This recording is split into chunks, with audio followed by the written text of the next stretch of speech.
This is Building Progress, where we discuss trends and real-life events that are impacting construction job sites today. I'm your host, Mike Gerber. Today, we're doing a special live Facebook broadcast for Guardrail Safety Week. Those of you watching in real time can chime in with comments and questions, and hopefully we will be able to respond. So thank you for joining us. We have a team member watching for your input, and we're looking forward to having you engage with us.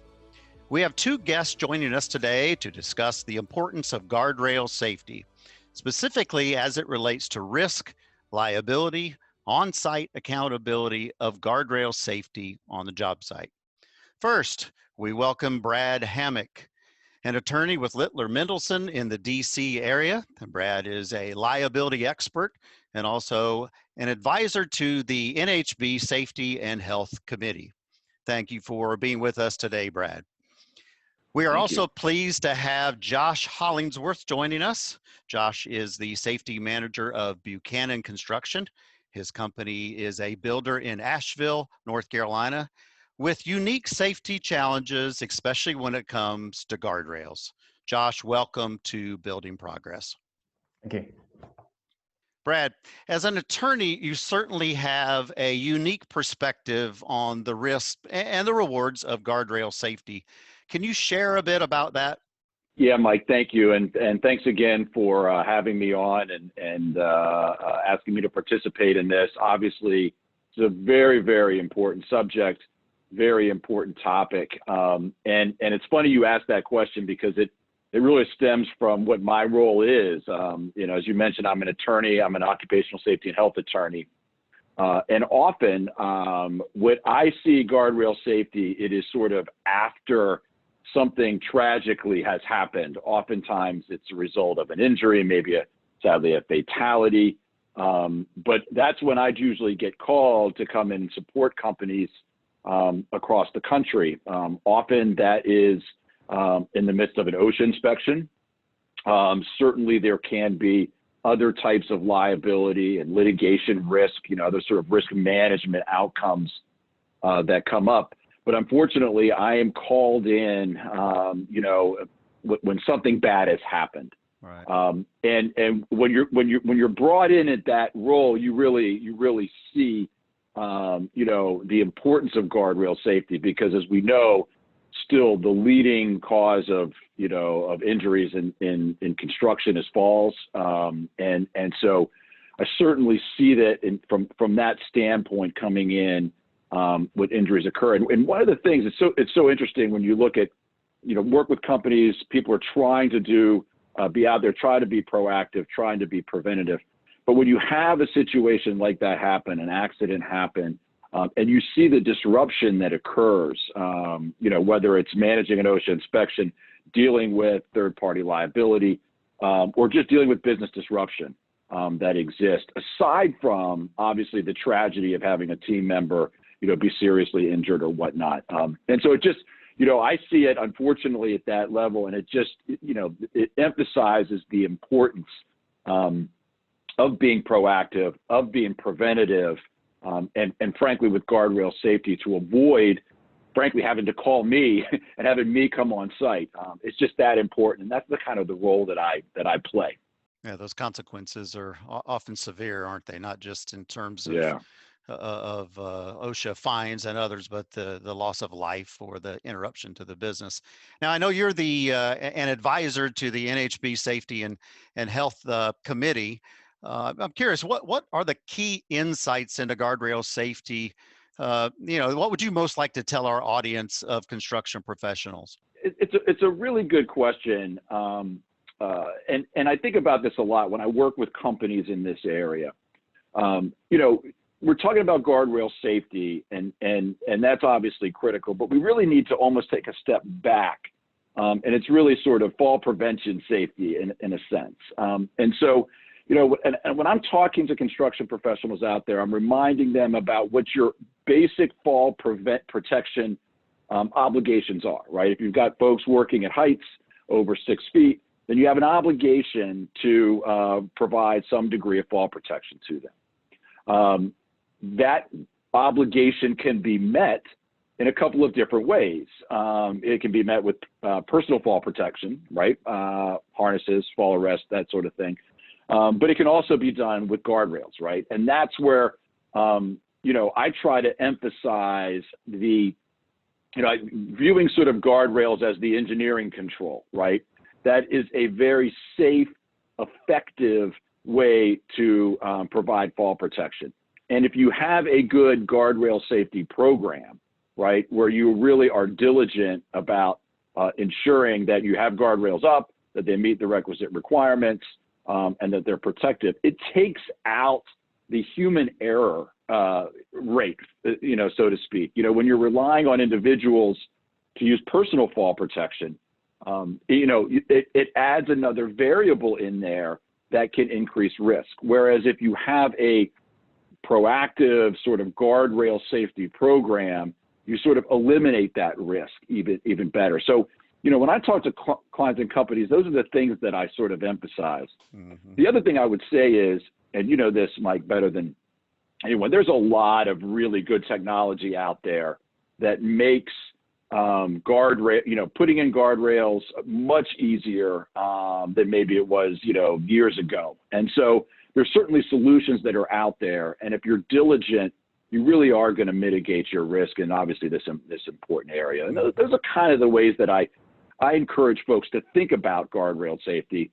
Take a step back, think about fall prevention generally, and then try to address that to the extent possible with guardrails.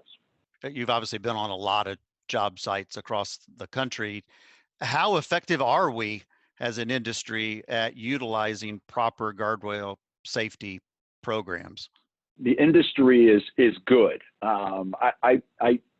When I go on job sites and I look at the various measures being put out there to prevent falls, I think in general the industry is taking it seriously and does a pretty good job. But where I do see some gaps though, and I wouldn't call it necessarily like sloppiness, right?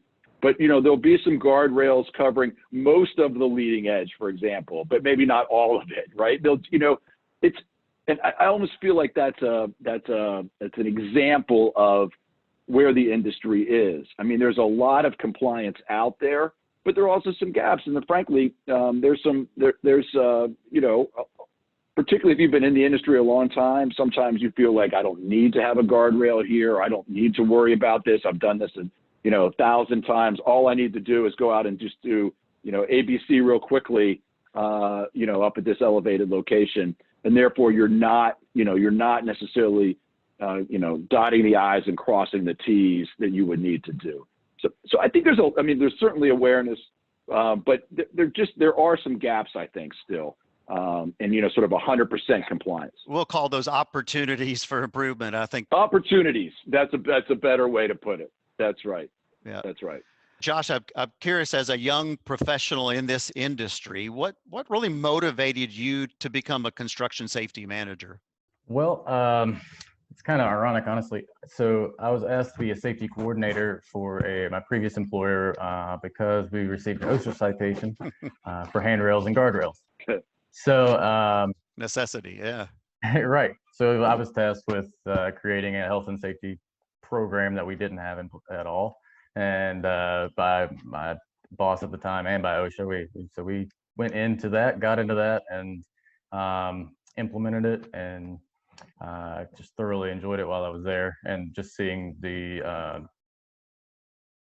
results that came from it, and eventually we ended up winning the North Carolina Home Builders Association Safety Program of the Year. Congratulations. Thank you. Yeah, and then that snowballed into my current position. I got hired on with Buchanan, and as a full-time safety guy and safety manager, and basically do the same thing, and except a lot more in depth. We're a lot bigger and a lot bigger scale. We deal with commercial and residential instead of just residential. So on that point, what Brad was talking about, there's a big difference from what I see a residential side of things and a commercial side of things. So on the commercial side, there's a lot more structure, a lot more expectations. The subcontractors you deal with have been dealing with those expectations for years. On the residential side, it's a little bit more Wild West sometimes that you see. And the guardrails, honestly, is one of the biggest things from our perspective, because we're the general contractor. We're subbing, 75% of our work out. So we're having companies come in that aren't our employees. So we can't, and we don't have the capability of just watching over them 24/7. So if whether or not they choose to use proper fall protection or not, I mean, the only thing that we can really do to help protect us while we're not there are guardrails. Why are you passionate about guardrail, safety specifically?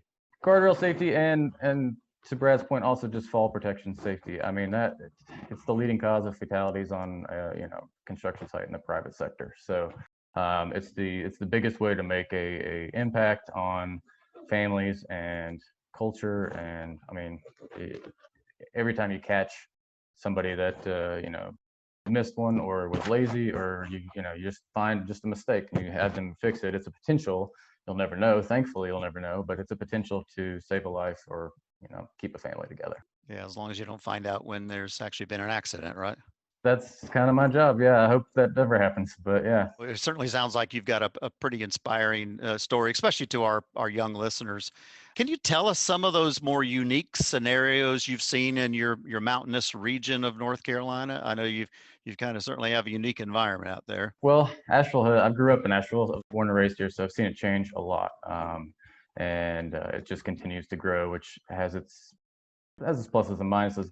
But everybody that comes here wants $1 million view. I mean, it's part of the package, right? So, but in order to get that, you got to get up high. So that's going to lead to much more complex foundations. You're going to be dealing with, what would be a 6 to 10 foot drop off. It can easily become 20 to 40 foot. I mean, and so when there's a lapse in judgment, or there's a mistake, or fall protection isn't actually being used properly, the ramifications are obviously a lot worse. So, and just setting up scaffolding on those slopes can sometimes be a challenge. There's an inherent danger just in doing that, isn't there? Oh yeah, definitely. Brad, back to you. Can you explain some of the liability aspects of guardrail safety? How specifically are the GCs and trades responsible for those stepping onto the job site? Whether it's workers or visitors, or unfortunately even trespassers. Yeah, and it's a great question. I'll pick up something that Josh said, because I think he raised a really good point, a practical point, as well as it kind of actually bleeds over into a legal point. One of the things that Josh said is that, you're using subs, you're not there all the time. If you're a GC, for example. And so one way to really help avoid falls and to protect employees is to have guardrails and not rely on your subs to be, ensuring that there's personal fall protection provided. And so I think it's a really good point that Josh made, and it does, sort of lead into sort of a legal discussion about liability and risk for the various trades and the various contractors that are on a site. For general contractors, those folks who are there, who are managing projects, supervising projects, but essentially subbing out all the work, contractors have to be, those contractors have to be aware of OSHA's multi-employer worksite doctrine, right? Which basically essentially can hold a general contractor responsible for violations of its subcontractors.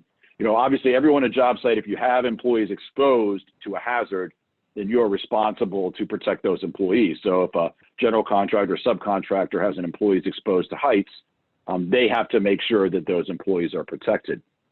In the general contractor situation, they can also be held responsible under OSHA's multi-employer worksite doctrine for violations of their subs. And to Josh, what we were just talking about and what Josh was just raising, if you have a very good, strong guardrail safety program that has those guardrails up appropriately up, then that does help provide some liability protection if your subcontractors are there and you're not there, having to sort of police them all the time. I think guardrail safety in particular fits that sort of legal framework very well. The other thing to keep in mind on a multi-employer site with respect to guardrail safety is it's important to make sure you are doing it properly constructing those properly in compliance with OSHA standards. Because you could also potentially be held responsible as a creating employer. If, for example, the guardrails that you are using on your job site are not adequate to protect against the intended load, et cetera. If there is an accident involving a guardrail, for example, that falls or fails in some way, then you could be held responsible if you did not properly install that guardrail. And so it's important to keep that in mind. I mean, you do need to be thoughtful about, what you're constructing when you're putting up those guardrails, so that you are providing, so you're meeting those obligations and you're not potentially subject to some risk as a creating employer. You're creating the hazard at issue. It's a lot to think about. Certainly if you're a GC, it's a lot to think about because you can be held responsible. And so it's important to really have a very strong guardrail safety program. Otherwise, if there is an accident in particular, OSHA could look to you for some responsibility. Do you feel from a liability standpoint that builders understand that even those weekend shoppers that find their way onto a job site, that exposure potentially could leave them open to a negligence lawsuit? Yeah, I do think that there is some. I don't think there's as much awareness with that as possible. I do think that in many ways, certainly on the commercial side, maybe less so on the residential side, contractors do a pretty good job about restricting access to the public. Residential brings its own set of issues there, which makes it a little bit more difficult and challenging for that to happen. I do think that there is an awareness of this risk. I think where you see less awareness is understanding that an injury to another employer's employee could somehow bring liability on another trade, either through OSHA or third-party litigation. I think everyone's aware that generally if one of your own employees gets injured, that's going to be covered by workers' compensation. But that workers' compensation exclusivity bar doesn't apply to another employer's employees. So you could get that type of litigation in that situation. And I don't think necessarily all contractors have thought through that all the way. So there really are risks on the multi-employer site that everyone needs to be thinking about. Okay. I guess they're relying so much on the advice of their risk management people that they have on staff, or perhaps their insurance carrier. I know we at Builders Mutual provide a lot of that feedback to help protect from those exposures. Josh, talk to us about why you believe guardrail safety is so important. Maybe you can give us some examples from your own experience, and Brad, certainly feel free to chime in on this as well. Well, I mean, gotten a lot of direct feedback, honestly, from our guys, from our subcontractors, basically anybody that comes onto the site after the framers are there, if we're talking about a residential. If they have properly done the guardrails the way that they should, and we've been monitoring them and making sure it makes life easier for everybody else that comes onto the job site, and we hear it. That's I can tell is probably the biggest difference is when I get verbal feedback from guys that don't even work for us. They work on our site. And then our project managers are great. I've had amazing success with implementing the system and not getting much pushback. I mean, that's something that you also run into from a lot of the old timers and things like that you have to talk around, basically. But our project managers, they personally thank me for just keeping their job profitable, keeping their job moving. People don't even, Brad touched on it. People don't understand, as far as people in our industry don't understand what it means if somebody gets hurt or dies on a job site, and what it does to that job site and what it does to profitability. It's killer. Consequences, it's real, and it can be severe, certainly. Yeah. And it's just not that complicated to really install. It's just taking the commitment and the time to make it happen. From a cost perspective, it's certainly not a huge investment, is it, Brad? I don't think it is. I think it takes planning, right? That's critical. But it's not, I absolutely agree. I don't think it's cost. It's not prohibitively expensive, for sure. And to emphasize something that I talked about earlier and Josh just touched on, it takes employee compliance out of the equation. So often contractors struggle with the fact that, hey, I've got a rule and this guy's not following the rule. I've trained him or her, I tell him or her to do it all the time, and yet they still don't do it. Guardrail safety, if you've been thoughtful about it, takes that out of the equation, and that's going to create a safer work environment. It has a lot to do, like you said, with planning too, because that's something we've implemented is like permanent roof anchors, not guardrails per se, but permanent roof anchors on all of our houses. Just takes the headaches and trying to figure out what the next guy's going to do. It's just always there. So yeah, it's a big planning and talking and communicating. It becomes a habit, I'm guessing, at some point. People go to the job site and they're just expecting that to be done before anybody's proceeding on the second floor or the stairs. Hey, where's the guardrails? I understand. Right. Now I think it's time to do something we've actually never done before on Building Progress. Let's take some questions and comments live from our audience. And I think we've got a couple that have come in.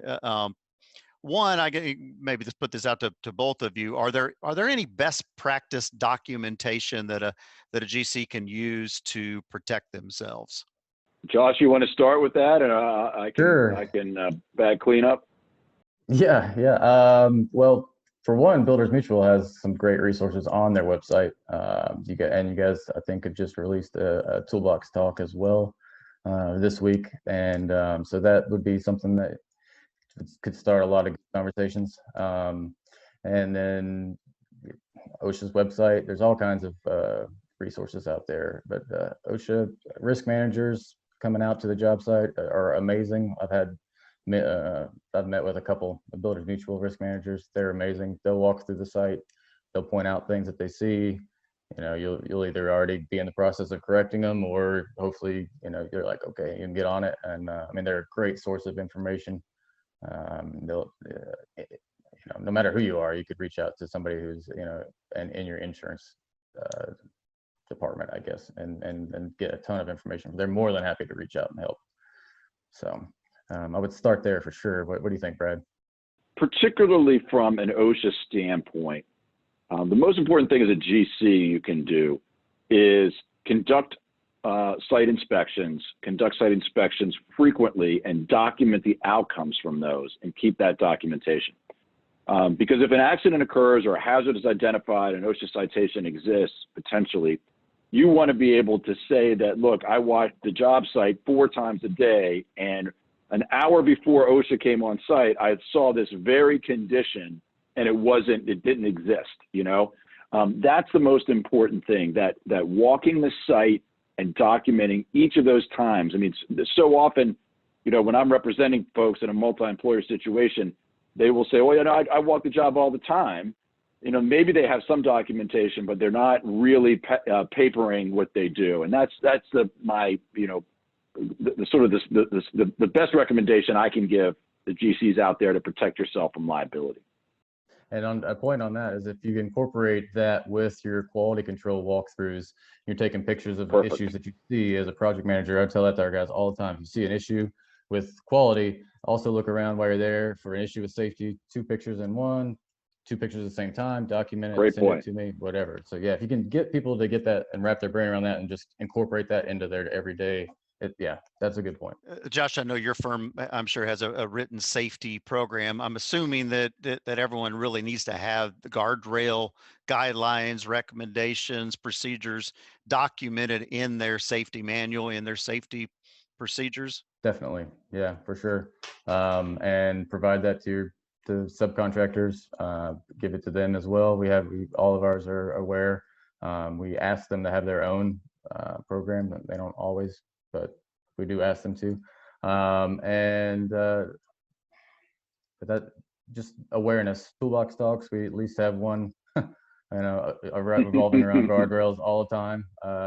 Safety meetings, I'll bring it up, once a month. Hey, remember, especially if I start seeing it getting a little lax, that kind of thing. But it's just constant awareness and trying to remind people. Yeah, you got to stay constant in your communication, don't you? Brad, one question, someone wants to know, what resources or services does your firm offer if a builder or maybe a sub runs into issues?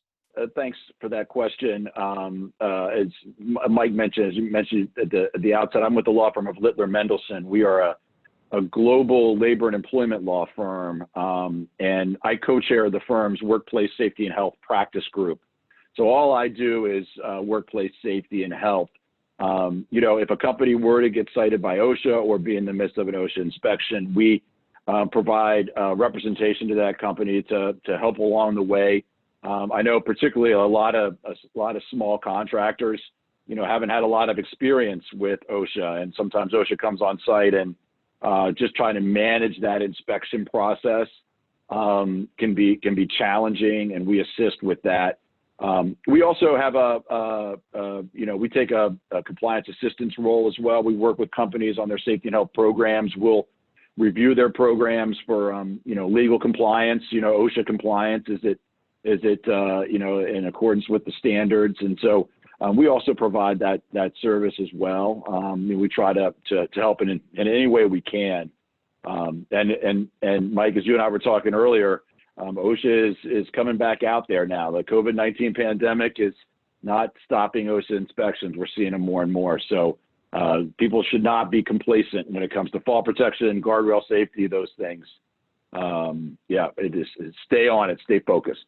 Well, I know with construction being considered an essential business, construction is certainly visible, and we have to be very diligent about how we maintain those job sites for safety. So, well, I want to once again thank both of you for your insight today, especially during this exciting live event, a first for us.